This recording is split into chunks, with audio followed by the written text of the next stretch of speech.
आज हम लोग जानेंगे संघीय कार्यपालिका, द यूनियन एक्सिक्यूटिव के बारे में जानेंगे। संघीय कार्यपालिका, यहाँ से क्या है ना कि पूरी पॉलिटिक्स जो है, पॉलिटिक्स भी कह सकते हैं, पॉलिटी भी कह सकते हैं, क्योंकि सबकी उत्पत्ति यहीं से होती है। समझने की चीज़ हो जाती है, समझ के आपको सब कुछ यहाँ से पढ़ना पड़ेगा। उधर आर्टिकल था, मान लिया आर्टिकल अपने रट लिया, जो रूल्स अंग्रेज लोग बनाए थे उसको भी आपने रट लिया, लेकिन यहाँ से समझने की भी चीज़ है और रटना तो है ही। तो आधुनिक जो लोकतांत्रिक सरकारें हैं उसमें कार्यपालिका और विधायिका के जो अंग हैं उसके मध्य संबंधों की प्रकृति के आधार पर दो प्रकार की सरकार दुनिया में चलती है। एक तो होता है पार्लियामेंट्री गवर्नमेंट और दूसरा होता है प्रेसिडेंशियल गवर्नमेंट। पार्लियामेंट्री अपने देश में है, संसदीय सरकार, और अध्यक्षात्मक सरकार जिसको प्रेसिडेंशियल गवर्नमेंट बोलते हैं वो अमेरिका वगैरह में देखने को मिलता है। तो सरकार का जो ये दो तरीका है उसमें क्या अंतर है इसको जानेंगे, फिर भारत के राष्ट्रपति के बारे में जानेंगे।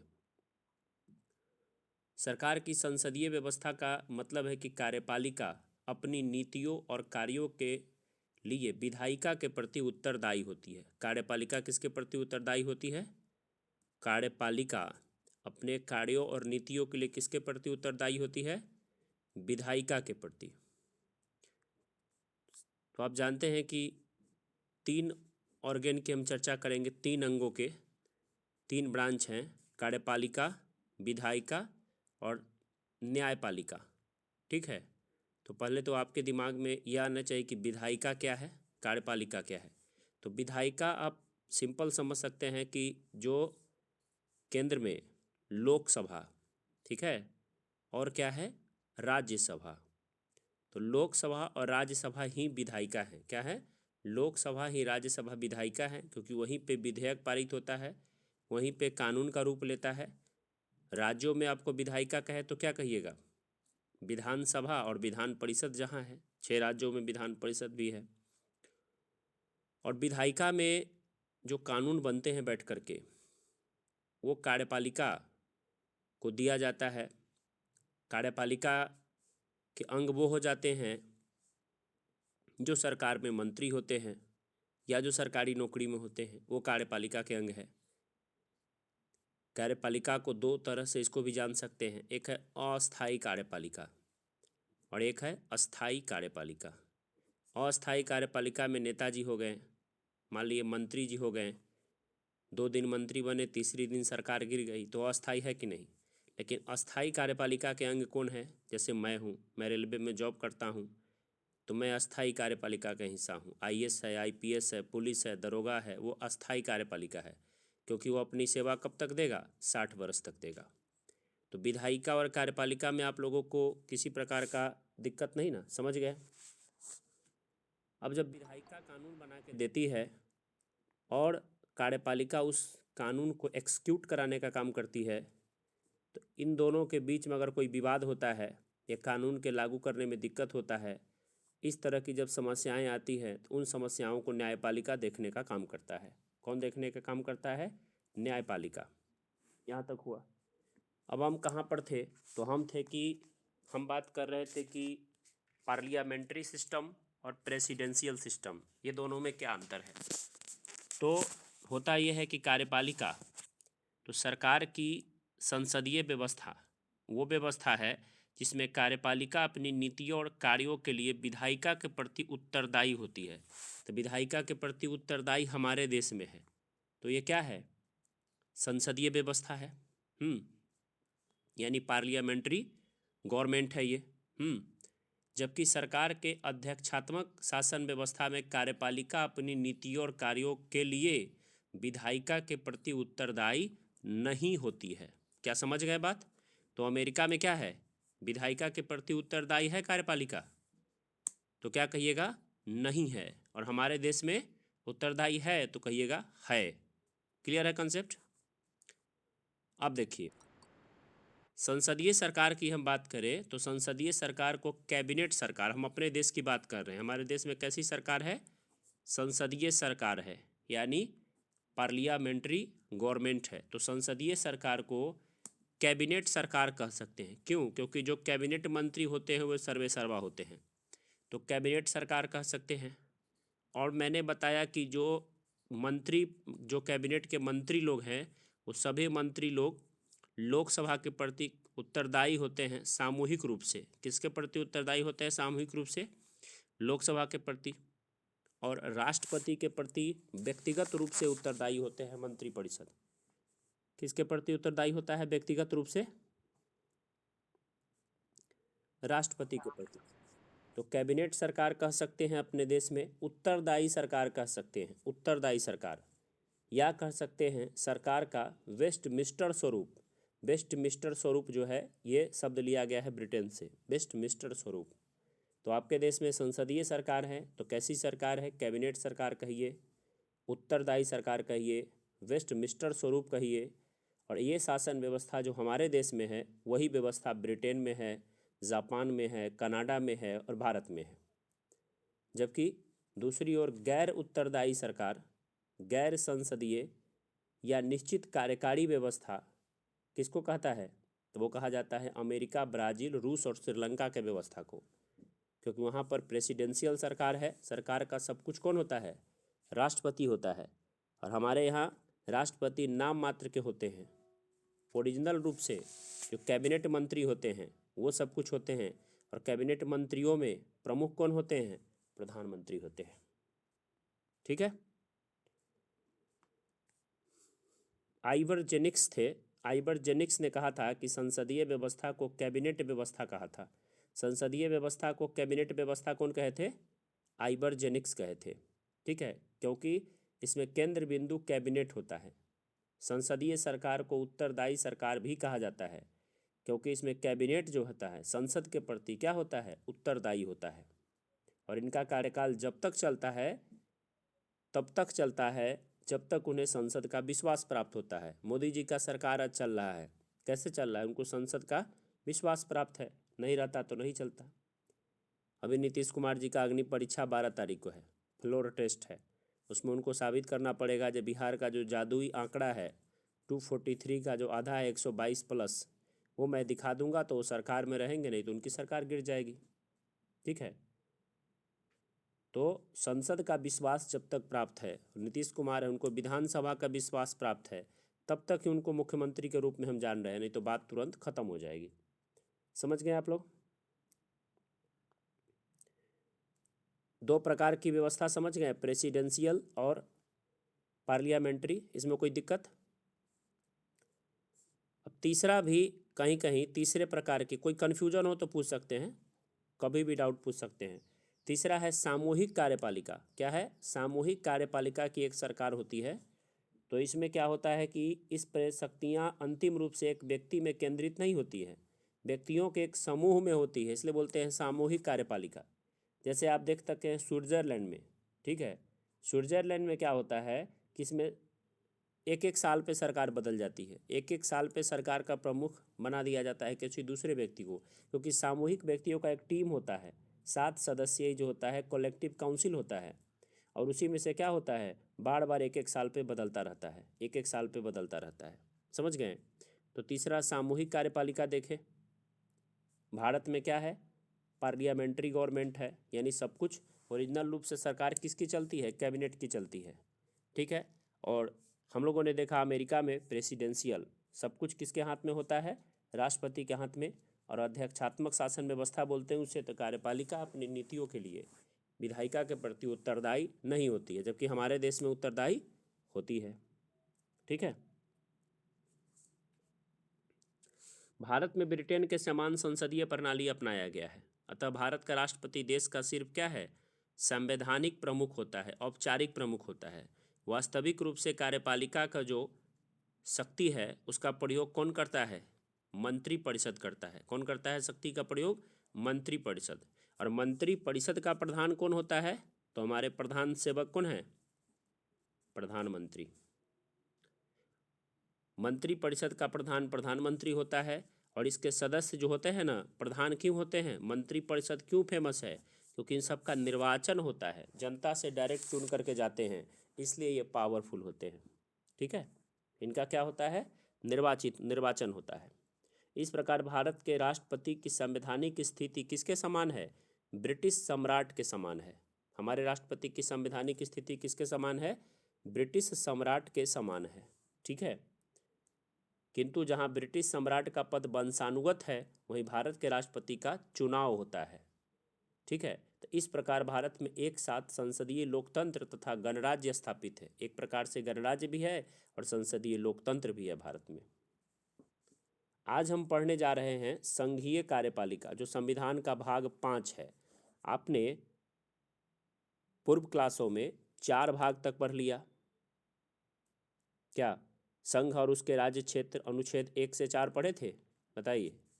नागरिकता पढ़े भाग 2, नागरिकता भाग 2 कितना अनुच्छेद से, 5 से लेके 11 पढ़े। कल आप पढ़े थे एक ही दिन में मौलिक अधिकार, मौलिक अधिकार भाग 3 अनुच्छेद 12 से लेके 35 तक। ठीक है, उसके बाद आपने पढ़ा नीति निर्देशक तत्व पढ़े भाग 4 अनुच्छेद 36 से लेकर के 51 तक पढ़े ना वहाँ तक।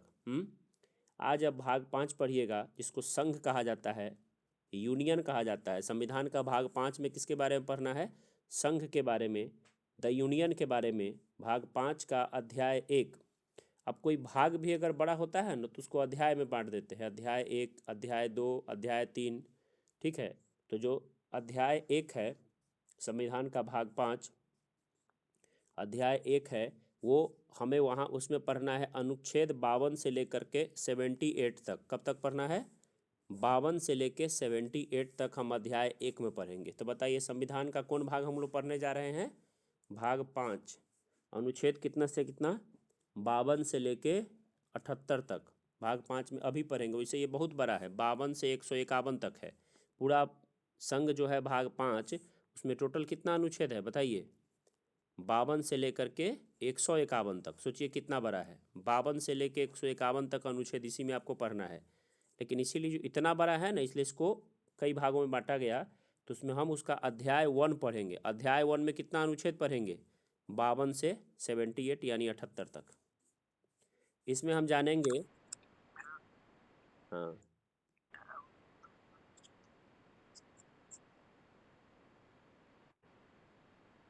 मिनिस्टर, हाँ बिल्कुल होता है। मिनिस्टर बनने के लिए देखिए, मिनिस्टर बनने के लिए चुनाव ही जरूरी नहीं है, राज्यसभा वाला भी बन सकता है, बिल्कुल बन सकता है। तो राष्ट्रपति, हाँ तो राष्ट्रपति, मंत्रिपरिषद, और भारत के इसमें क्या क्या हम लोग पढ़ लेंगे, 52 से 78 तक क्या पढ़ लेंगे, राष्ट्रपति पढ़ लेंगे, मंत्रिपरिषद पढ़ेंगे, ठीक है, उपराष्ट्रपति पढ़ेंगे, भारत का महान्यायवादी पढ़ेंगे।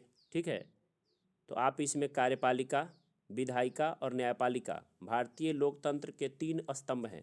अगर आपको कोई पूछे कि भारतीय लोकतंत्र का जो बिल्डिंग खड़ा है, जो मकान खड़ा है, वो कितने खंभों पे खड़ा है, तो क्या कहिएगा, 3 खंभों पे खड़ा है। वो 3 खंभे क्या क्या हैं, कार्यपालिका है, ठीक है, विधायिका है और न्यायपालिका है। तीनों समझ भी गए। विधायिका का सेंस मतलब क्या, लोकसभा राज्यसभा। कार्यपालिका का मतलब का, जो कानून बन जाए उसको कार्यान्वयन करवाने का काम करे, वो कार्यपालिका। तो अस्थाई कार्यपालिका जो गवर्नमेंट जॉब में है, और अस्थाई कार्यपालिका जो मंत्रीगण है। ठीक है, और इन तीन दोनों के बीच सामंजस्य स्थापित कौन करता है, न्यायपालिका। विधायिका का कार्य क्या होता है, विधि निर्माण करना, वहीं कार्यपालिका का कार्य है इन विधियों के अनुसार शासन का संचालन करना। ठीक है, और न्यायपालिका को विधायिका द्वारा निर्मित विधियों पर विवाद की स्थिति में समाधान प्रस्तुत करने और न्याय देने का दायित्व सौंपा गया है। समझ गए यहाँ तक आप लोग। अब हम भारत के राष्ट्रपति के बारे में पढ़ेंगे, जो कि अनुच्छेद 52 से शुरू होगा। भारत के राष्ट्रपति के बारे में हम लोग अब पढ़ने का काम करेंगे। ठीक है, तो भारत के राष्ट्रपति के बारे में पढ़ेंगे तो इनका जो सारा का सारा जो परीक्षा में पूछता है, उसको कई बार मैंने आपको बताया है। ये अच्छा सा तरीका है, पकानिकोका। क्या है, पकानिकोका द्वयोदशम। कौन सा ट्रिक है, पकानिकोका द्वयोदशम, यानी उनके पद के बारे में अनुच्छेद 52 से शुरू होता है। ठीक है, फिर कार्यपालिका के प्रमुख हैं, यह अनुच्छेद 53 में है। फिर उनका निर्वाचन होता है, वो किस में है, अनुच्छेद 54 में है, ठीक है।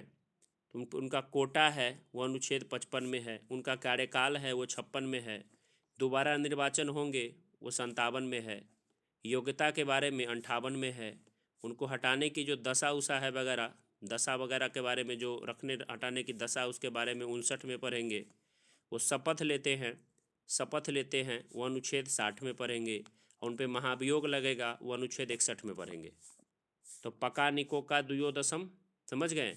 अगर आप कॉपी में लिख लीजिएगा पका निकोका द्वयोदशम, तो टोटल जो 52 से लेकर के 61 तक है, ये जान लीजिएगा राष्ट्रपति के बारे में। कितना से कितना, 52 से लेके 61 तक, ठीक है। नोट कर लिए, पका निकोका द्वयोदशम।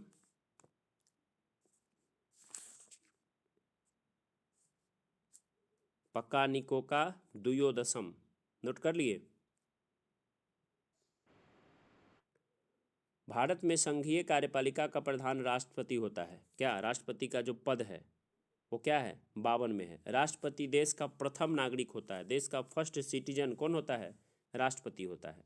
और संघ की समस्त कार्यपालिका शक्तियाँ जो हैं उन्हीं में निहित होता है, जिसका प्रयोग वो संविधान के अनुसार स्वयं करेंगे या अपने नीचे के पदाधिकारियों के माध्यम से करेंगे, ठीक है। तो उनका जो कार्यपालिका के प्रमुख वो होते हैं, ठीक है, उनका पद दिया है 52 में, लेकिन वो कार्यपालिका के जो प्रमुख हैं, ठीक है, ये किस में दिया है, 53 में दिया है, ठीक है। राष्ट्रपति बनने के लिए योग्यता क्या होना चाहिए, योग्यता किस अनुच्छेद में है बताइए। तो जो लिखाया है उसके अनुसार योग्यता होगा 58 में, देख लीजिए, प का नी को का दू यो, तो 52, 53, 54, 55, 56, 57, 58 हुआ ना। तो उनके योग्यता के बारे में किस अनुच्छेद में जानेंगे, 58 में जानेंगे। तो अगर आप जानते हैं भारत का राष्ट्रपति बनना चाहते हैं, तो पहला ही शर्त है कि आपको भारत का नागरिक होना होगा। क्या होना होगा, भारत का नागरिक, ठीक है।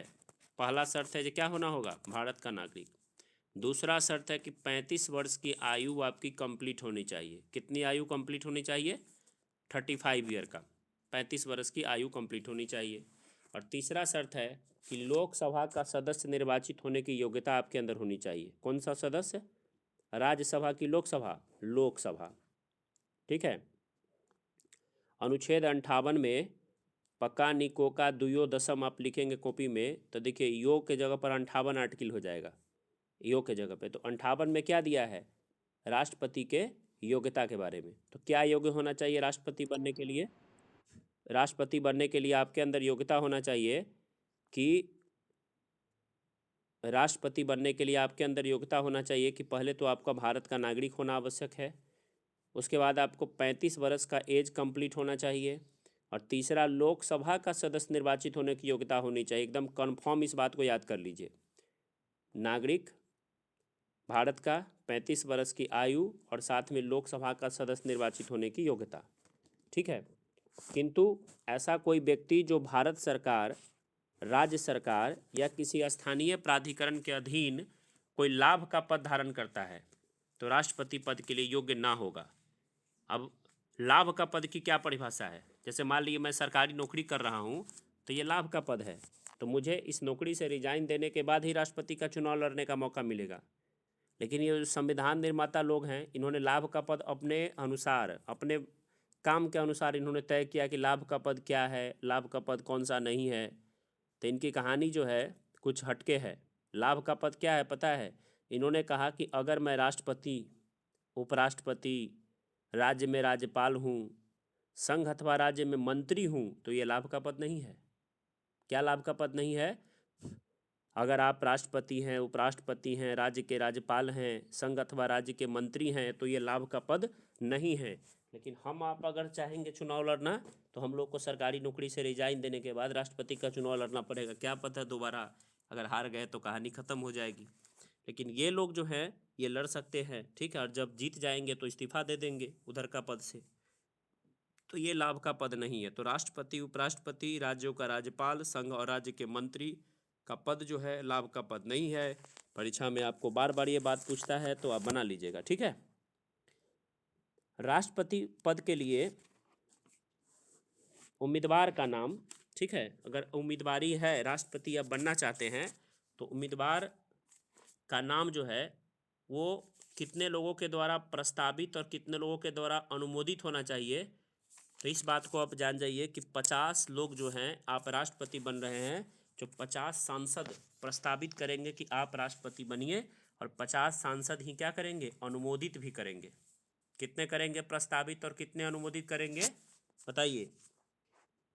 50 सांसद प्रस्तावित करेंगे और 50 सांसद ही अनुमोदित करेंगे कि आप राष्ट्रपति बनेंगे।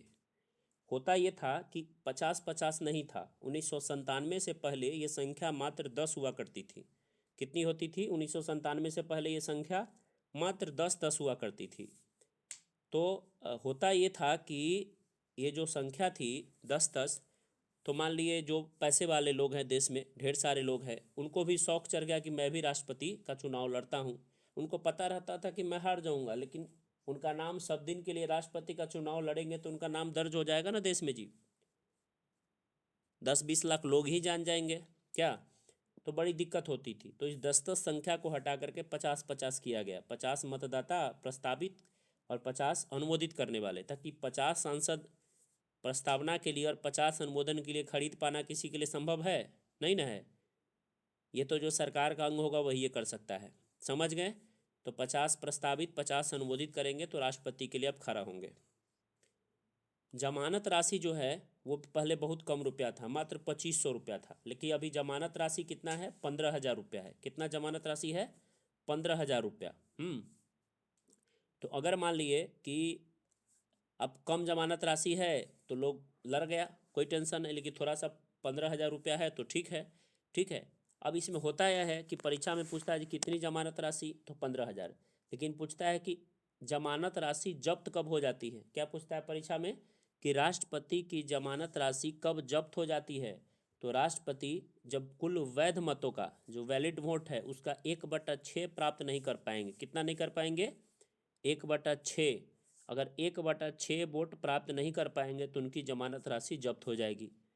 1/6 का मतलब टोटल अगर 60 वोट है तो 10 वोट नहीं लाएंगे तो क्या होगा, उनकी जमानत राशि जब्त हो जाएगी।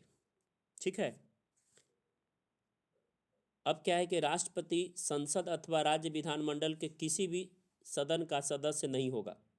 ठीक है, यदि निर्वाचन के पूर्व वह इनका सदस्य है तो निर्वाचन की तिथि से उनका स्थान उस सदन से रिक्त समझा जाएगा। ठीक है, मान लीजिए राष्ट्रपति का निर्वाचन हुआ, तो अगर वो संसद, संसद का मतलब क्या, लोकसभा राज्यसभा, विधानमंडल का मतलब क्या, विधानसभा और विधान परिषद, तो इससे किसी का भी अगर अंग है, मान लीजिए राष्ट्रपति, ठीक है, तो यदि निर्वाचन के पूर्व वह इनका सदस्य हैं तो निर्वाचन की तिथि से, मान लीजिए जिस दिन निर्वाचन का तिथि है, जिस दिन निर्वाचन का तिथि है, जिस दिन निर्वाचन का तिथि है, उसका स्थान उस दिन से रिक्त समझा जाएगा। समझ गए? अगर सदस्य हैं, मान लीजिए विधायक हैं, सांसद हैं, तो निर्वाचन की तिथि से उनका उनका जो स्थान है वो क्या समझा जाएगा, रिक्त समझा जाएगा। राष्ट्रपति अपने कार्यकाल की अवधि में कोई अन्य पद ग्रहण नहीं कर सकते। राष्ट्रपति अपने कार्यकाल की अवधि में कोई अन्य पद ग्रहण नहीं कर सकते। राष्ट्रपति से बड़ा कौन सा पद है जो ग्रहण करेगा, बताइए आप लोग। राष्ट्रपति से बड़ा कोई पद है देश में हमारे? नहीं है। ठीक है, फिर अनुच्छेद 57 में कहा गया है कि कोई व्यक्ति राष्ट्रपति पद पर पुनर्निर्वाचन के लिए योग्य है। क्या 57 मैंने बताया था? पकानी कोका दुयोदशम, तो पद 52 में, कार्यपालिका के प्रमुख है 53 में, निर्वाचन 54 में, कोटा 55 में, कार्यकाल 56 में, दोबारा निर्वाचन 57 में, योग्यता 58 में, बताया ना। तो उनका योग्यता किस में दिया गया है, पुनर्निर्वाचन किस में दिया गया है, 57 में। पुनर्निर्वाचन किस में, दोबारा निर्वाचन होगा तो किस में दिया गया है, 57 में। तो कहा गया है कि कोई व्यक्ति राष्ट्रपति पद पर पुनर्निर्वाचन के लिए योग्य है, किंतु वह कितनी बार राष्ट्रपति चुना जा सकता है इस पर संविधान मौन है। यानी कितनी भी बार हमारे देश में कोई व्यक्ति राष्ट्रपति बन सकते हैं, कोई रोक टोक नहीं है। कितनी भी बार हमारे देश में कोई व्यक्ति राष्ट्रपति बन सकते हैं। जैसे अमेरिका में 2 ही बार बन सकते हैं। अमेरिका में अधिकतम कितना बार बन सकता है कोई व्यक्ति राष्ट्रपति, केवल 2 बार बन सकता है। लेकिन हमारे देश में अभी तक मात्र एक व्यक्ति 2 बार बने हैं, जिनका नाम है डॉक्टर राजेंद्र प्रसाद। इनके बाद किसी को मौका नहीं मिला है लगातार 2 बार बनने का। समझ गए यहाँ तक?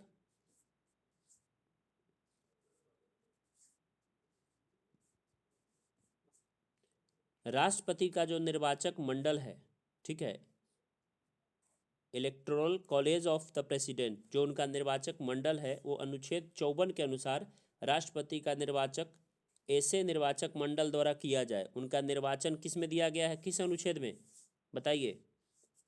54 में। बोले ना, पकानिको का द्वित पौसे पद 52 में, कार्यपालिका के प्रमुख है 53 में, और नी से निर्वाचन, पकानी निर्वाचन 54 में। ये पूरे आर्टिकल को इस ट्रिक के माध्यम से मैं बार बार बोलता हूँ, देखिएगा आसानी से याद हो जाएगा। तो अगर आप राष्ट्रपति का निर्वाचन मंडल का क्या व्यवस्था है कि संसद के दोनों सदनों के निर्वाचित सदस्य भाग लेंगे। ध्यान से सुनिएगा, अगर आप चाह रहे हैं राष्ट्रपति बनना तो संसद के जो दोनों सदन है, दोनों सदन मतलब लोकसभा और राज्यसभा, तो इसके निर्वाचित सदस्य भाग लेंगे निर्वाचन में। निर्वाचित, ध्यान दीजिए, लोकसभा और राज्यसभा।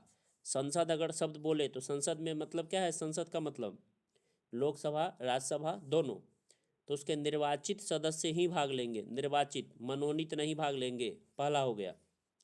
दूसरा, भारत में जितने भी विधानसभा वाले राज्य हैं, मतलब राज्य की विधानसभाओं के निर्वाचित सदस्य 28 राज्य हैं, ठीक है, तो उनके जो निर्वाचित सदस्य, जो निर्वाचित विधायक हैं, वो भाग लेंगे। ठीक है, निर्वाचित सदस्य भाग लेंगे, विधानसभा के भाग लेंगे। यहाँ ध्यान देने की बात है कि विधान परिषद के सदस्य भाग नहीं लेते हैं। कौन भाग नहीं लेते हैं? विधान परिषद के सदस्य भाग नहीं लेते हैं। क्यों भाग नहीं लेते हैं? क्योंकि विधान परिषद के सदस्य जो हैं उनको जनता ने चुन करके नहीं भेजा है जो भाग लेंगे। एक बात तो ये हो गया। और दूसरा बात ये कह सकते हैं कि सभी राज्यों में विधान परिषद है ही नहीं, मात्र 6 राज्यों में है, इस कारण विधान परिषद के सदस्य भाग नहीं लेते हैं। समझ गए? बार बार एग्जाम में पूछता है कि दिल्ली तथा पुदुचेरी जो संघ शासित प्रदेश हैं, ठीक है, उनके जो विधायक हैं उनको भी राष्ट्रपति के निर्वाचक मंडल में शामिल किया गया है। तो उनको कब शामिल किया गया? तो 70वां संविधान संशोधन 1992 में शामिल किया गया। कब किया गया? 70वां संविधान संशोधन 1992 में उनको शामिल किया गया। तो राष्ट्रपति के चुनाव में कौन कौन शामिल होगा? अब एक बार फिर से आसानी से बोल सकते हैं कि राष्ट्रपति के निर्वाचक मंडल में का चर्चा किस अनुच्छेद में है बताइए? अनुच्छेद 54 में। संसद के दोनों सदनों के कौन सदस्य भाग लेंगे बताइए? निर्वाचित सदस्य यानी लोकसभा राज्यसभा के। राज्यों के विधानसभा के कौन सदस्य भाग लेंगे? निर्वाचित सदस्य यानी विधायक लोग जो निर्वाचित हैं वो भाग लेंगे। और साथ में 70वां संविधान संशोधन 92 के द्वारा राष्ट्रीय राजधानी क्षेत्र दिल्ली और पुदुचेरी संघ शासित प्रदेश के निर्वाचित सदस्य भाग लेंगे। और अभी आपको पता है हाल ही में 31 अक्टूबर 2019 को जम्मू कश्मीर केंद्र शासित प्रदेश बना है और साथ में घोषणा की गई कि वहाँ भी विधानसभा होगा, तो वहाँ के विधानसभा के निर्वाचित सदस्य भी राष्ट्रपति के निर्वाचक मंडल में भाग लेंगे। समझ गए? तो राष्ट्रपति के निर्वाचक मंडल में संसद, राज्य की विधानसभाओं के मनोनीत सदस्य, संसद तथा राज्य की विधानसभाओं के मनोनीत सदस्य और राज्य विधान परिषद के सदस्य, चाहे वो निर्वाचित हो या मनोनीत हो, दिल्ली और पुदुचेरी के विधानसभाओं के मनोनीत सदस्यों को शामिल नहीं किया जाता है। यानी मनोनीत तो शामिल कहीं से नहीं होगा, साथ में जो राज्य में विधान परिषद है उनका भी कोई सदस्य भाग नहीं लेगा। भाग कौन लेगा?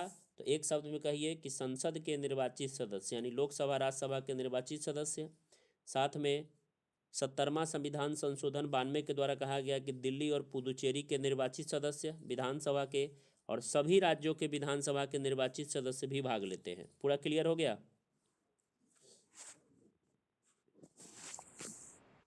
अब क्या है कि राष्ट्रपति के निर्वाचन की रीति क्या है? तो आपको पता है कि जो भी चुनाव होता है देश में, उसमें जब आप डायरेक्ट खुद वोटिंग नहीं करते हैं, ठीक है, आप जा कर के खुद वोटिंग नहीं करते हैं, तो वो अप्रत्यक्ष निर्वाचन प्रणाली कहलाता है। ऐसा कोई भी चुनाव अगर देखिए इसमें कहे कि जैसे आपको कहे कि उपराष्ट्रपति आप वोट देते हैं, नहीं ना, अप्रत्यक्ष हो गया। राष्ट्रपति आप वोट देते हैं, नहीं ना, क्या हो गया? अप्रत्यक्ष हो गया। गांव में उप मुखिया का चुनाव होता है, अप्रत्यक्ष हो गया। तो राष्ट्रपति का चुनाव अप्रत्यक्ष निर्वाचन प्रणाली के द्वारा होता है। राष्ट्रपति के निर्वाचन की जो रीति है, ठीक है, जो रीति है जिसको कि कोटा कह सकते हैं, रीति को ही क्या कहते हैं? स्ट्रिक में कोटा कहते हैं। बोले थे ना पकानी कोका, तब कोटा बोले थे, कोटा, को से कोटा, तो अनुच्छेद 55। समझ गए? तो राष्ट्रपति के निर्वाचन की रीति जो है उसको कोटा भी कहा जाता है, ठीक है। तो ये अप्रत्यक्ष निर्वाचन प्रणाली होता है, लगा लीजिएगा अप्रत्यक्ष निर्वाचन प्रणाली आंसर। अनुच्छेद 55 में राष्ट्रपति के निर्वाचन की रीति दी गई है, किसमें दिया गया है? अनुच्छेद 55 में। राष्ट्रपति के निर्वाचन से संबंधित अन्य बातें राष्ट्रपति और उपराष्ट्रपति निर्वाचन अधिनियम 1952 में कहा गया है, किसमें कहा गया है? 52 में। अब अनुच्छेद 55 के अनुसार राष्ट्रपति का जो निर्वाचन होता है हमारे देश में वो आनुपातिक प्रतिनिधित्व पद्धति के अनुसार होता है। किस पद्धति के अनुसार होता है? आनुपातिक प्रतिनिधित्व पद्धति के अनुसार। एकल संक्रमणीय मत प्रणाली सिंगल ट्रांसफेरेबल वोट सिस्टम के द्वारा होता है। मैं इसको समझाऊंगा। जो आनुपातिक प्रतिनिधित्व पद्धति होता क्या है, एकल संक्रमणीय मत पद्धति सिंगल ट्रांसफेरेबल वोट सिस्टम क्या होता है, और ऐसे निर्वाचन में मतदान गुप्त मतदान होता है। कैसे मतदान होता है ऐसे निर्वाचन में? गुप्त मतदान होता है, गुप्त मतदान, ठीक है, समझ गए। तो ये कहानी क्या है कि समरूपता एवं समतुल्यता का सिद्धांत होता है। मतलब कि इसके अनुसार विभिन्न राज्यों के प्रतिनिधियों के मतमूल्य के मापन में एक रूपता और विभिन्न राज्यों और संघ के प्रतिनिधियों की समतुल्यता रखी जाती है। मतलब कि सभी राज्यों के निर्वाचित विधानसभा सदस्यों के मतमूल्य के निर्धारण के लिए एक ही प्रक्रिया अपनाई जाती है। जो भी विधानसभा के सदस्य विधायक लोग हैं उनके जो मत का कितना वैल्यू होगा उसके लिए एक ही तरीका अपनाया जाएगा, तथा राज्य विधानसभा के निर्वाचित सदस्यों के मतदान का योग जो होगा, तो सभी राज्य के, फिर से सुनिए, सभी राज्यों के निर्वाचित विधानसभा के सदस्यों के मत का जो मूल्य होगा उसको काउंटिंग करने का एक ही तरीका होगा। इसलिए उसके क्या बोलेंगे? समरूपता समतुल्यता का सिद्धांत, ठीक है। और सभी राज्य विधानसभा के निर्वाचित सदस्यों के मत का जो मूल्य होगा उसको हम योग करेंगे। उसके योग को संसद के दोनों सदनों के सभी निर्वाचित सदस्यों के मत मूल्य से समान करना होगा। मत मूल्य के योग के समतुल्य अर्थात समान होगा। तो इसीलिए इस सिस्टम को हम लोग आनुपातिक प्रतिनिधित्व का सिद्धांत कहते हैं। आनुपातिक प्रतिनिधित्व का सिद्धांत समझ गए? तो अब आपके सामने है प्रश्न कि विधानसभा के सदस्यों के मत मूल्य की गणना कैसे करें। विधानसभा के सदस्य के मत मूल्य की गणना कैसे करें? तो आप कैसे करेंगे? आसान से सुनिएगा ध्यान से। क्या होता है कि किसी राज्य की विधानसभा के किसी एक सदस्य के मत का मूल्य, एक विधायक जी हैं, एक विधायक हैं, उनके वोट का क्या वैल्यू है राष्ट्रपति के चुनाव में, आइए जानते हैं। तो किसी राज्य के विधानसभा के किसी एक सदस्य के मत का मूल्य जानने के लिए उस राज्य की कुल जनसंख्या, आइए हम अपने बिहार पर देखते हैं। बिहार की जनसंख्या कितनी वर्तमान में है? 14 करोड़, है ना। तो मान लीजिए बिहार का टोटल जनसंख्या 14 करोड़ लिख लीजिए कॉपी में, और उस राज्य के विधानसभा के कुल निर्वाचित सदस्यों की संख्या से भाग देते हैं। 14 करोड़ को कितना से भाग देंगे? कितना निर्वाचित सदस्य है बिहार में? 243। कितना है? 243, 243 है। तो 14 करोड़ को कितना से भाग दीजिएगा बताइए? 243 से, समझ गए। तथा प्राप्त भागफल को पुनः 1000 से विभाजित किया जाता है, और ये जो भागफल प्राप्त होगा उसको कितना से विभाजित करेंगे? 1000 से विभाजित करेंगे। इस प्रकार प्राप्त भागफल उस राज्य विशेष के किसी एक निर्वाचित सदस्य का मत मूल्य होता है। किंतु यदि विभाजन के पश्चात शेषफल 500 या इससे अधिक आता है तो उस भागफल में एक जोड़ दिया जाता है। 500 से अधिक अगर आएगा शेषफल तो क्या करेंगे? एक जोड़ देंगे। मान लिया आपने, ऐसे समझिए कि 14 करोड़ को, ठीक है, 14 करोड़ को आप वोट देंगे कितना से? 14 करोड़ जनसंख्या को कितना से वोट देंगे? 243 से, ठीक है। 243 विधायक ही हमारे पास निर्वाचित हैं। इसको भाग दे देंगे, जो भी निकल करके आएगा, मान लिए निकल करके 5000 आया, मतलब एक्यूरेट हम नहीं बता रहे हैं, 5000 आया, उसको फिर कितना से भाग देंगे? 1000 से। कितना से भाग देंगे? 1000 से। 2 जीरो से 2 जीरो, 3 जीरो जीरो कट गया, तो एक विधायक का मत कितना आया? 5 आ गया। एक विधायक के वोट का वैल्यू कितना आ गया? 5 आ गया। ये बात समझ में आ गया आप लोग को? एक विधायक के मत का वैल्यू निकालना है तो निकाल लोगे डिम्पल? बताओ क्या करोगी?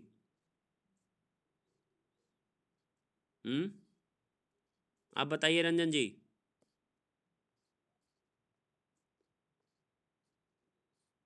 कोई नहीं बता पा रहा है, क्या हुआ?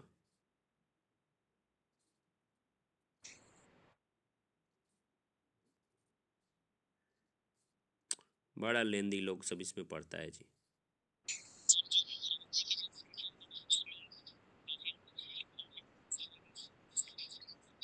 जो निर्वाचित हैं उनसे भाग दे देंगे, ठीक है। और जो आएगा उसको कितना से भाग दीजिएगा? 1000 से, बस निकल जाएगा, ठीक है। उस राज्य के सभी निर्वाचित सदस्यों का मतमूल्य जानने के लिए, तो ये हो गया क्लियर कहानी। अब देखिए, तो ये कहानी हो गया। उस राज्य के सभी निर्वाचित सदस्यों का मतमूल्य जानने के लिए सभी निर्वाचित सदस्यों की संख्या से उस राज्य के एक निर्वाचित सदस्य के मतमूल्य में गुणा कर दिया जाता है। ये हो गया कहानी क्लियर, ठीक है। अब है राष्ट्रपति चुनाव के लिए जनसंख्या से तात्पर्य कौन जनसंख्या है? राष्ट्रपति के चुनाव में अभी जो मैंने 14 करोड़ जनसंख्या से भाग दे दिया, इस जनसंख्या से राष्ट्रपति के चुनाव में भाग नहीं होगा, समझ गए। राष्ट्रपति के चुनाव में जिस जनसंख्या का यूज किया जाता है अभी तक 1971 का जनसंख्या यूज किया जाता है। कौन सा जनसंख्या यूज किया जाता है? 1971 का जनसंख्या, समझ गए बात। क्योंकि 84वां संविधान संशोधन अधिनियम 2001 द्वारा ये व्यवस्था किया गया, ठीक है, कि 84वां संविधान संशोधन अधिनियम 2001 द्वारा अनुच्छेद 55 में संशोधन किया गया और कहा गया कि 2026 तक राष्ट्रपति के चुनाव में कौन जनसंख्या यूज होगा? 2026 तक 1971 का जनसंख्या ही यूज होगा। किस संविधान संशोधन में व्यवस्था किया गया? 84वां संविधान संशोधन में ये व्यवस्था किया गया, ठीक है, कि राष्ट्रपति के निर्वाचन में कौन जनसंख्या यूज होगा? 1971 का जनसंख्या ही यूज होगा। कब तक नहीं? 2026 के बाद ही नया जनसंख्या यूज होगा, समझ गए। तो ये तो आपने देख लिया कि विधायक का वोट। अब सांसद कैसे वोट करेंगे? तो सांसद सदस्यों के मतमूल्य की गणना, संसद के दोनों सदनों के निर्वाचित सदस्य में से किसी एक सदस्य का अगर मत आपको जानना हो तो जानने के लिए क्या करेंगे? सभी राज्य के विधानसभा के निर्वाचित सदस्यों के मत मूल्य को जोड़ देंगे, उसमें संसद के सभी निर्वाचित सदस्यों की संख्या से भाग दे देंगे। बहुत आसान है। मान लीजिए संसद के एक सदस्य का जानना है, जो एगो सांसद है उसका वोट का क्या वैल्यू है, कितना आएगा, तो जितना भी राज्य का निकाल करके आप लाए हैं विधायक का, टोटल विधायक का जो मत मूल्य लाए हैं उसको ऊपर रख करके, ठीक है, और संसद के दोनों सदन यानी लोकसभा राज्यसभा के निर्वाचित सदस्य भाग दीजिएगा और उनका निकल जाएगा। आसानी से समझ गए, कोई दिक्कत? ठीक है।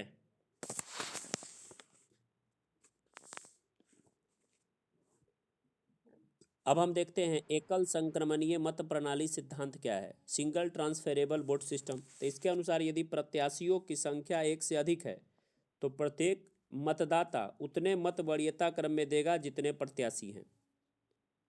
मान लिए कि चार प्रत्याशी खड़ा है, ए है, बी है, सी है, डी है, ठीक है। ये चार प्रत्याशी, चार व्यक्ति खड़े हैं राष्ट्रपति बनने के लिए। कितने व्यक्ति खड़े हैं? 4 व्यक्ति खड़े हैं राष्ट्रपति बनने के लिए।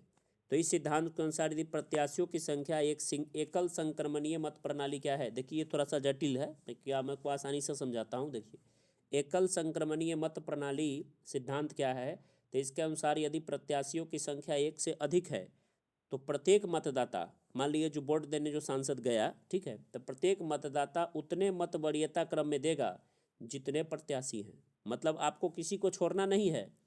मान लीजिए कि 4 प्रत्याशी है, ए है, बी है, सी है, डी है, मुझे डी पसंद है तो मैं अपना पहला वोट किसको दूंगा? पहला मैं अपना वरीयता किसको दूंगा बताइए? डी को देंगे। लेकिन ए बी सी को भी कुछ ना कुछ देना पड़ेगा। इसको 2 3 4 मतलब किसी रैंक पे देंगे। मेरा पहला पसंद ये है, दूसरा ये है, तीसरा ये है, चौथा ये है। समझे इस बात को? मतलब किसी को आपको छोड़ना नहीं है। आप जिसको चुनाना जिताना चाहते उसको पहला मत कर दीजिए, लेकिन और भी लोग को आपको क्या करना पड़ेगा?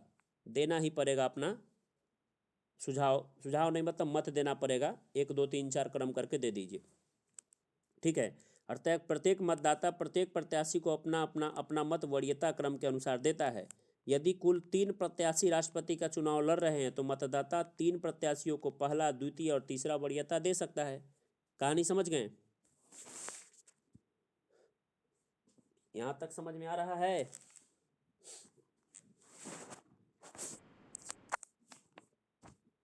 अब देखिए, मान लीजिए कि मतगणना काउंटिंग कैसे होगा। तो राष्ट्रपति पद के चुनाव में मतगणना के लिए एक विशेष प्रक्रिया का प्रावधान है। राष्ट्रपति पद के लिए उसी व्यक्ति को सफल घोषित किया जाता है जो कुल वैध मतों के आधे से कम एक अधिक, यानी मान लीजिए कि 100 वोट है तो 100 वोट है उसको 2 से भाग दीजिए, तो 100 को 2 से भाग दीजिए कितना होगा? 50 होगा। 50 + 1 51 जो लाएगा उसी का ना सरकार, वही ना बन जाएगा राष्ट्रपति जी। तो ये तो अपने केंद्र में भी चलता है। नीतीश कुमार जी के पास यही सिस्टम है, 243 है, तो 243 का आधा 122 जो लाएगा उसकी सरकार बन जाएगी। तो यहाँ भी कुल जो है 50 + 1 लाना पड़ेगा, ठीक है।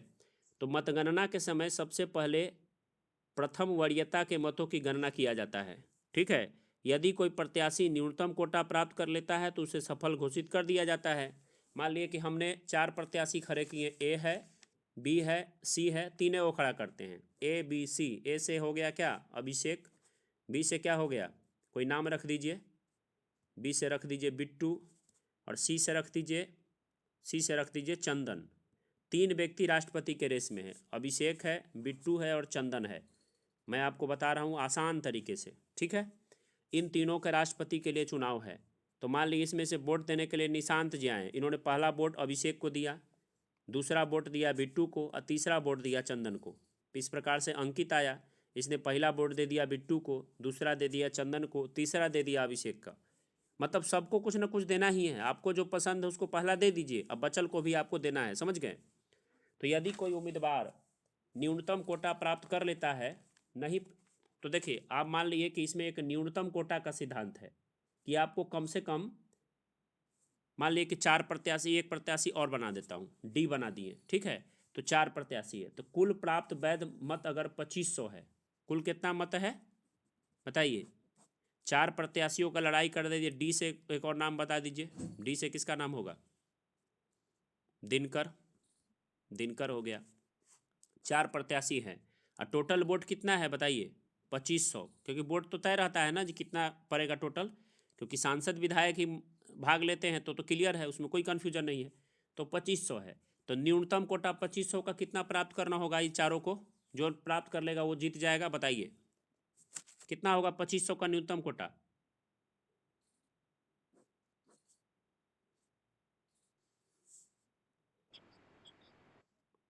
अरे आप लोग बोल नहीं सकते हैं, हीरा, जय, जिज्ञासा, रोशन, ऋतिक, अंकित, ये नहीं पता है कि 2500 का आधा क्या होगा।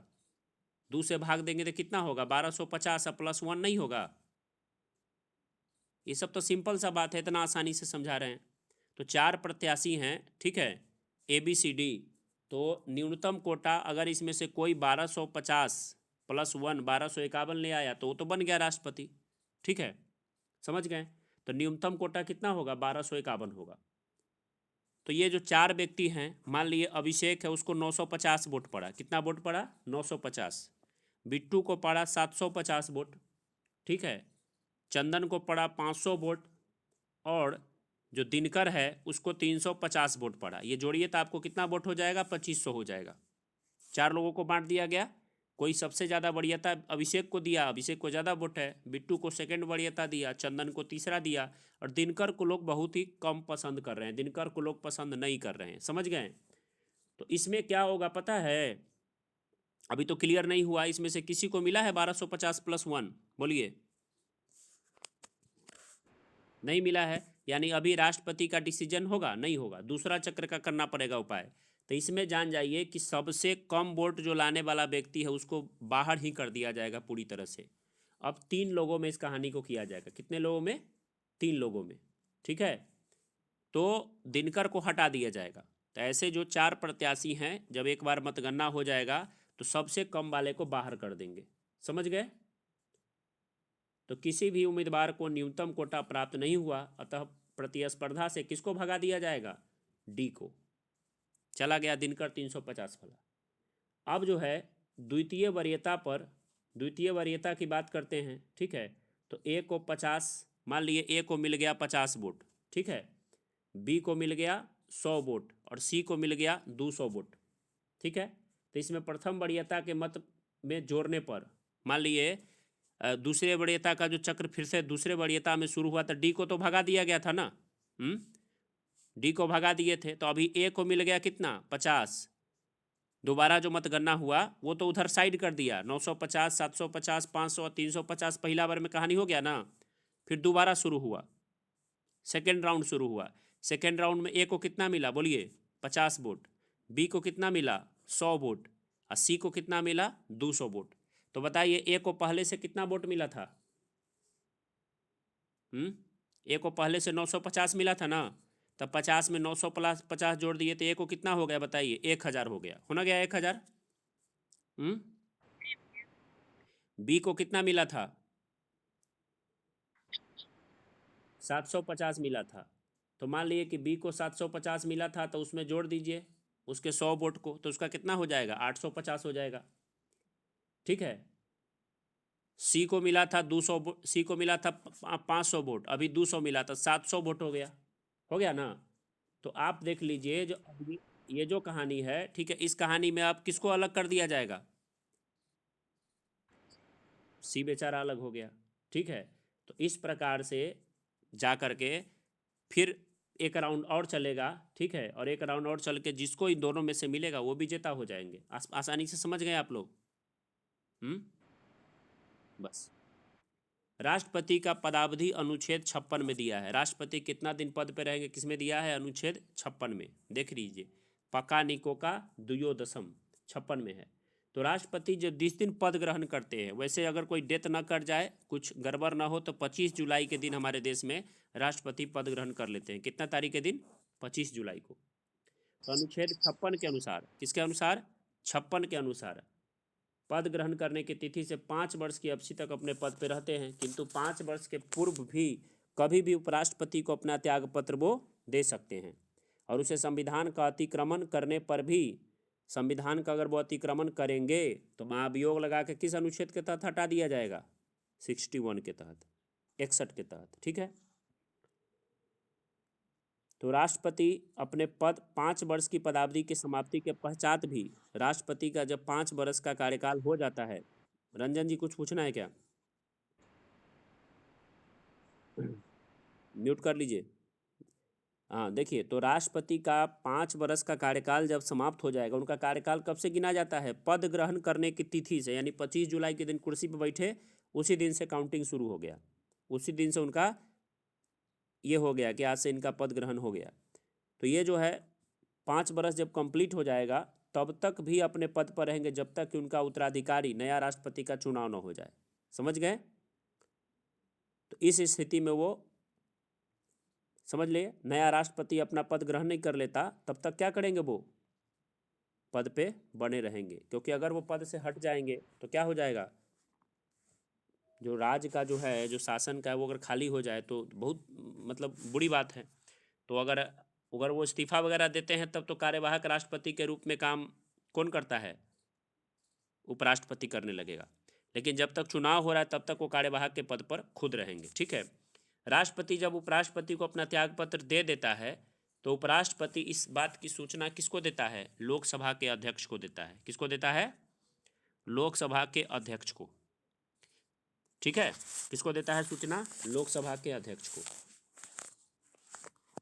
समझ रहे हैं?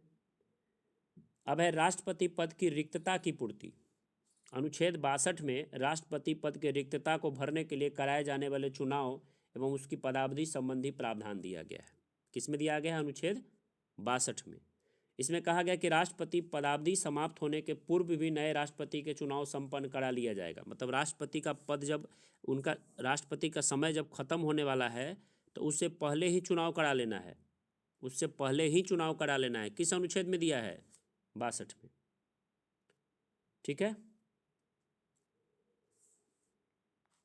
राष्ट्रपति अपनी पदावधि समाप्त हो जाने पर भी तब तक अपने पद पर रहेंगे जब तक कि उनका उत्तराधिकारी पद ग्रहण नहीं कर लेता। ये किसमें दिया है? 56 में।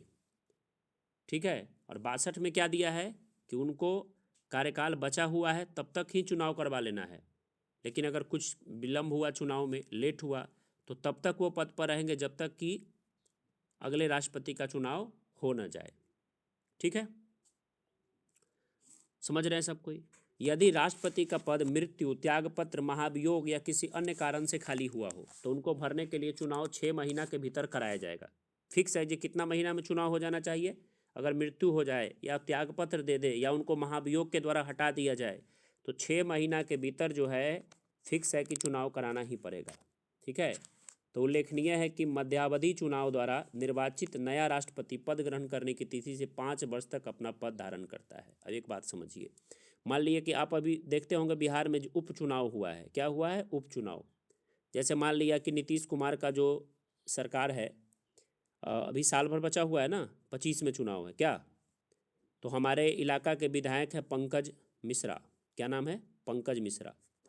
तो पंकज मिश्रा ने क्या किया कि अभी ही उन्होंने, मान लिए उनका किसी कारणवश डेथ कर गए, डेथ नहीं करेंगे, डेथ काहे करेंगे, बेचारे बहुत अच्छे हैं, वो इस्तीफा दे दिए, विधायक से हट गए, ठीक है। तो वहाँ पर उपचुनाव होगा हमारे इलाका रुनीसतपुर में।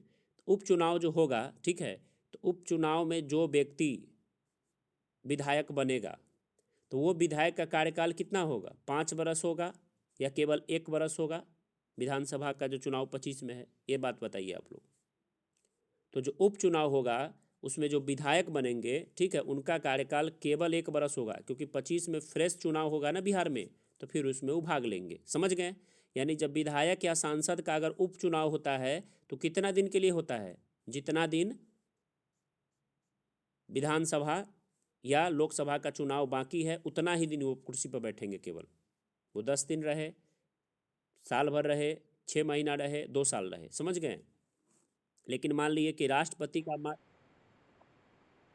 हाँ, उतना ही के लिए। मान लीजिए जब आप विधायक बन गए हैं तो फिर विधानसभा का चुनाव 25 में होगा तो आपको फिर से लड़ना पड़ेगा ना विधायक के लिए। वो नहीं ना चलेगा। लेकिन राष्ट्रपति का तो क्या हुआ?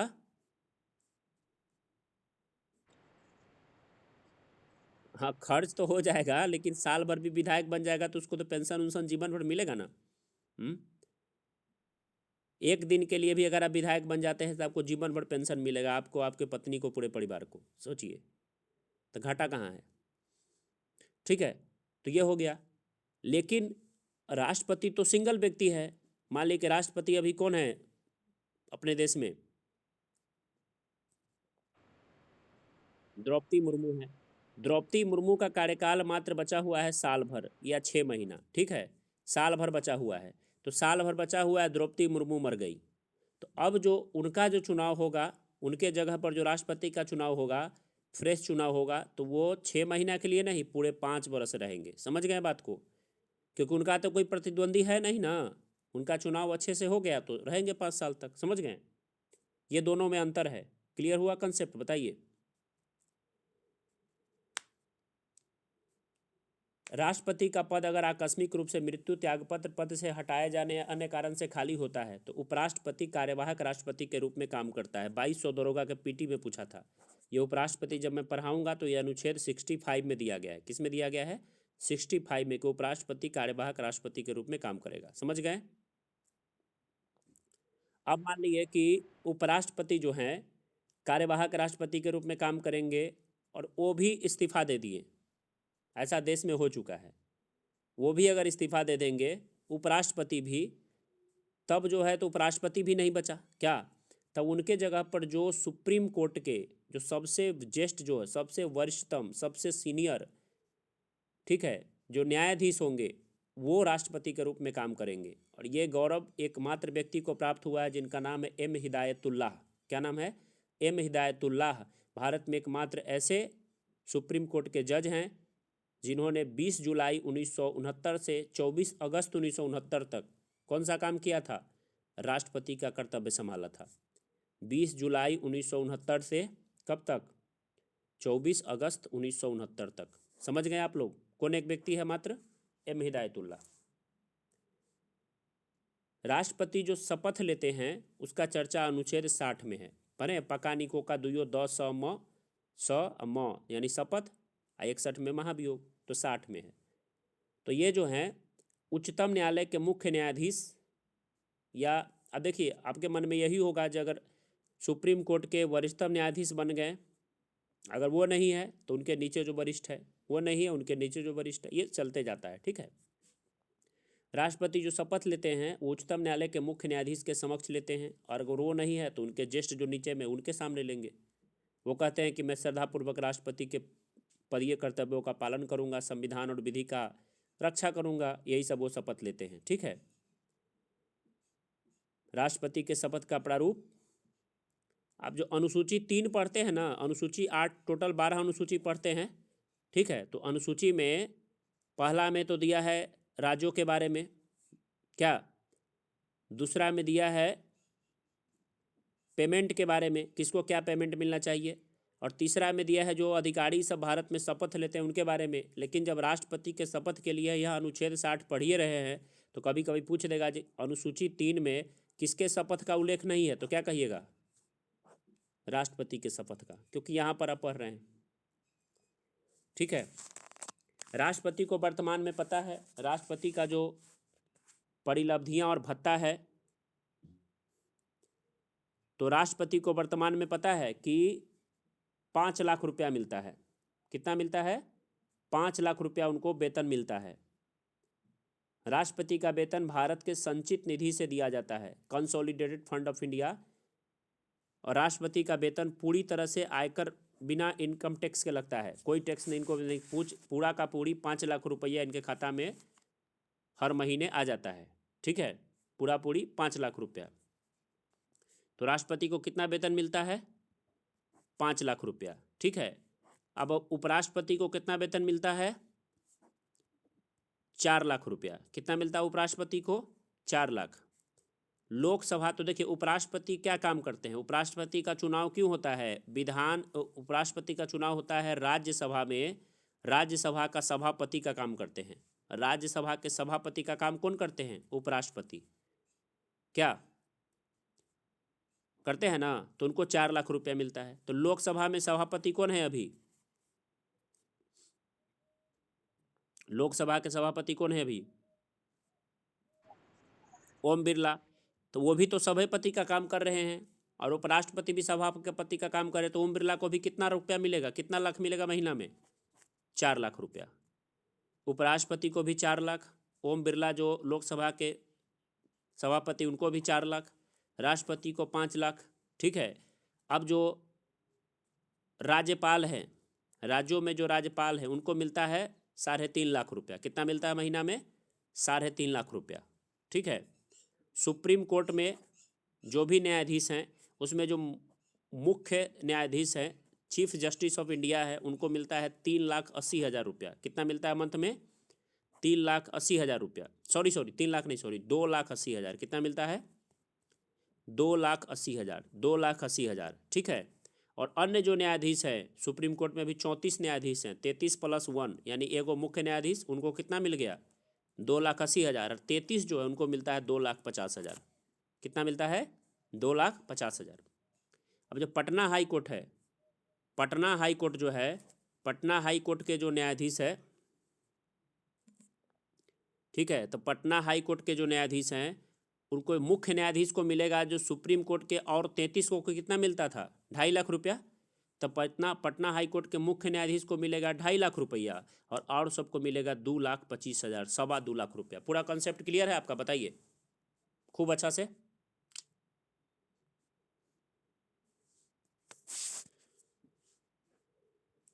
अरे बताइए तो, कुछ तो बोलिए। अबे राष्ट्रपति पर महाभियोग किस अनुच्छेद के तहत लगता है? 61 के तहत। संविधान का अगर अतिक्रमण करते हैं राष्ट्रपति तो उनके खिलाफ महाभियोग लगता है। किस अनुच्छेद के तहत? 61 के तहत उन पे लगता है महाभियोग। और उन पर जो महाभियोग लगता है एक अर्ध न्यायिक प्रक्रिया है, अर्ध न्यायिक प्रक्रिया है। और जब राष्ट्रपति पर महाभियोग लगेगा तो इसका प्रस्ताव जो है, ध्यान से सुनिए, काफ़ी इंपॉर्टेंट है ये। राष्ट्रपति पर जब महाभियोग लगेगा तो महाभियोग का प्रस्ताव जो है संसद के 2 सदन होते हैं ना, कौन सा होता है बताइए? लोकसभा और राज्यसभा। तो कहीं भी पेश किया जा सकता है। उनको हटाने के लिए महाभियोग कहाँ आ सकता है बताइए? लोकसभा, राज्यसभा, कहीं भी आ सकता है। लेकिन जब उनको हटाने के लिए प्रस्ताव आएगा, उनको महाभियोग जो लगता है वो कैसा प्रक्रिया है? अर्ध न्यायिक प्रक्रिया है, अर्ध न्यायिक प्रक्रिया है। एक्साइज दरोगा के मेंस का सवाल है कि राष्ट्रपति पर महाभियोग लगना कैसी प्रक्रिया है, तो क्या कहिएगा? अर्ध न्यायिक प्रक्रिया है। पूछेगा राष्ट्रपति पर महाभियोग संसद के कौन सदन में लगेगा, तो क्या कहिएगा? किसी भी सदन में लग सकता है। लोकसभा में भी लग सकता है, राज्यसभा में भी लग सकता है। लेकिन जब इन पर महाभियोग लगेगा तो 14 दिन पहले इनको सूचना देना पड़ेगा। कितना दिन पहले? 14 दिन पहले। 14 दिन पहले इनको हटाने से पहले, महाभियोग लगाने से पहले सूचना देना पड़ेगा। अभी विधानसभा अध्यक्ष बिहार में कौन है? उनको भी 14 दिन पहले सूचना दिया जा चुका, हटने का नाम नहीं। हाँ कौन चौधरी है? उदय, ना उदय नारायण नहीं है, अवध नारायण, अवध बिहारी, अवध बिहारी, अवध बिहारी, अब सही बोले आप, अवध बिहारी है। तो अवध बिहारी को हटने के लिए बीजेपी और जदयू बोल चुकी है, बाकी वो नहीं हट रहे हैं, ठीक है। उनको लोभ हो गया है कि तेजस्वी का सरकार बनवा देंगे, खेला करवा देंगे, तो उनको भी 14 दिन पहले सूचना दिया जा चुका है, ठीक है। तो 14 दिन पहले सूचना दे दिया जाएगा जब आप पे महाभियोग लगेगा, आप तैयार रहिए, ठीक है। और प्रस्ताव की सूचना पर उस सदन में कम से कम, मान लिए कि ये प्रस्ताव जो है राष्ट्रपति को हटाने के लिए लोकसभा में या राज्यसभा में जहाँ भी गया, तो मान लिए लोकसभा में ही गया, ठीक है। तो वहाँ का जो 1/4 मेंबर हैं, लोकसभा का कितना मेंबर? 1/4 मेंबर। मान लिए लोकसभा में टोटल 200 मेंबर बैठे हुए हैं, तो उसका 1/4 क्या होगा? 50 होगा ना। तो 1/4 मेंबर का उस पर हस्ताक्षर होना चाहिए। जिस सदन में महाभियोग उनके खिलाफ लाया जाएगा, कोई भी सदन में ला सकते हैं, जिस सदन में उनके खिलाफ महाभियोग लाया जाएगा उस सदन का 1/4 मेंबर का उस पर साइन होना चाहिए। यदि इस आशय का प्रस्ताव उस सदन में जिसमें वो रखा गया है समस्त सदस्यों के कम से कम 2/3 बहुमत से पारित हो जाता है, मान लीजिए 50 सदस्यों ने साइन किया और उस सदन में जो मेंबर है टोटल उनके 2/3 मेंबर, कितने मेंबर? 2/3 मेंबर उसको पारित कर दिए, तो वह आगे की जांच के लिए दूसरा सदन में भेजा जाएगा। फिर से ध्यान से सुनिए, राष्ट्रपति को हटाने के लिए आपने किस सदन में ला सकते हैं आप बिल? बताइए। कोई भी सदन में। तो वहाँ जब जिस सदन में लाए उसको कितना मेंबर का साइन होना चाहिए? पहले जिस सदन में मान लीजिए लोकसभा में लाए तो कितना मेंबर का साइन होना चाहिए? 1/4, ठीक है, 1/4 सदस्य का हस्ताक्षर हुआ। अब वो सदन जहाँ वो रखा गया 1/4, तो वहाँ उसमें जितना भी लोग बैठा हुआ है उसके कितना तिहाई लोगों से पारित होना चाहिए? 2/3 से। मान लीजिए 300 आदमी बैठा है तो 200 आदमी पारित कर देगा, तब ये चल जाएगा अगला सदन में, यानी राज्यसभा में चला जाएगा, ठीक है। तो आगे के जांच के लिए दूसरा सदन में जाएगा। राष्ट्रपति को दूसरे सदन में स्वयं आना पड़ेगा, स्वयं आएंगे, या अगर उनको आने का मन नहीं है तो अपने किसी प्रतिनिधि को भेज देंगे, ठीक है। और दूसरा सदन में राष्ट्रपति जाएंगे, जा करके स्वयं जाएंगे, नहीं तो अपने किसी प्रतिनिधि को भेज देंगे, ठीक है। और उनको स्पष्टीकरण देना पड़ेगा, यहाँ पर महाभियोग लगा है, आप क्या कहते हैं बताइए। पूरा क्लियर हो रहा है?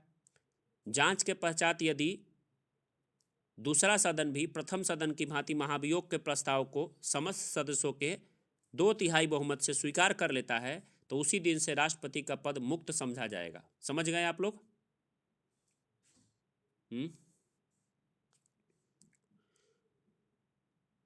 क्लियर हुआ कंसेप्ट? बोलिए। अब राष्ट्रपति को जो हटाने के लिए जो लोग भाग लेते हैं, जैसे उनको लाने के लिए चुनाव में कौन भाग लेता था? लोकसभा, राज्यसभा, विधानसभा के निर्वाचित सदस्य, और 70वां संशोधन द्वारा व्यवस्था किया जाता है कि दिल्ली, पुदुचेरी और जो अभी जम्मू कश्मीर है उसके भी निर्वाचित सदस्य, यानी मनोनीत भाग नहीं ना लेता था, हैं? विधान परिषद का सदस्य भाग नहीं ना लेता था। लेकिन इनको हटाने के लिए जो है ना, न विधान परिषद का जरूरत वहाँ भी नहीं था, यहाँ विधानसभा को भी नहीं खोजेगा उनको हटाने के लिए। उनको हटाने के लिए लोकसभा और राज्यसभा के सभी सदस्य मिलकर उनको हटा देंगे। कौन हटाएगा उनको?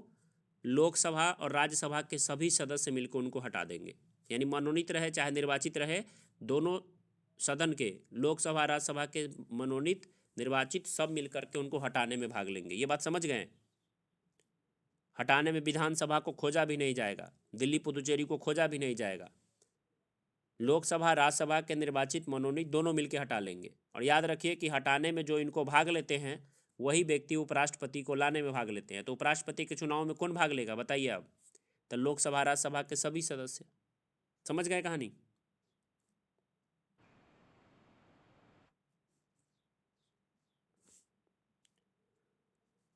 तो ये हो गया राष्ट्रपति की कहानी। राष्ट्रपति के अनुच्छेद 71 में कहा गया है कि राष्ट्रपति और उपराष्ट्रपति के चुनाव संबंधी जो भी विवाद होगा वो सिर्फ सुप्रीम कोर्ट में सुना जाएगा। कहाँ सुना जाएगा? सुप्रीम कोर्ट में, और कहीं भी नहीं, ठीक है। और अगर जान जाइए, अगर राष्ट्रपति को महाभियोग के द्वारा हटा दिया गया, मान लीजिए द्रौपदी मुर्मू 2 साल तक रहीं, उनको महाभियोग के द्वारा हटा दिया गया, तो हटाने के बाद क्या द्रौपदी मुर्मू जी ने जो काम किया है वो काम वैलिड रहेगा कि इनवैलिड रहेगा? सो बताइए। उनके द्वारा जो किया गया काम है उस पर किसी भी प्रकार का असर नहीं पड़ेगा। उनका काम क्या रहेगा, पूरा का पूरा काम उनका क्या रहेगा बताइए, वैलिड रहेगा, कभी भी इनवैलिड नहीं होगा। क्यों? क्योंकि आपको पता है जो ओरिजिनल शक्ति किसके हाथ में रहता है, मंत्रिपरिषद के हाथ में, कैबिनेट मंत्रियों के हाथ में। तो कैबिनेट मंत्रियों ने जो उनको काम दिया उस पर केवल वो साइन की हैं, ठीक है। ओरिजिनल पावर तो उनके हाथ में था नहीं, ठीक है। तो उनके द्वारा किया गया जो भी काम है, कोई भी काम इनवैलिड नहीं होगा, सब का सब काम वैलिड होगा। समझ गए आप लोग, बताइए। तो ये आपने समझा टोटल का टोटल कहानी, राष्ट्रपति के निर्वाचन से लेके राष्ट्रपति को हटाने की प्रक्रिया से लेकर के, ठीक है, यहाँ तक आप लोगों ने जाना।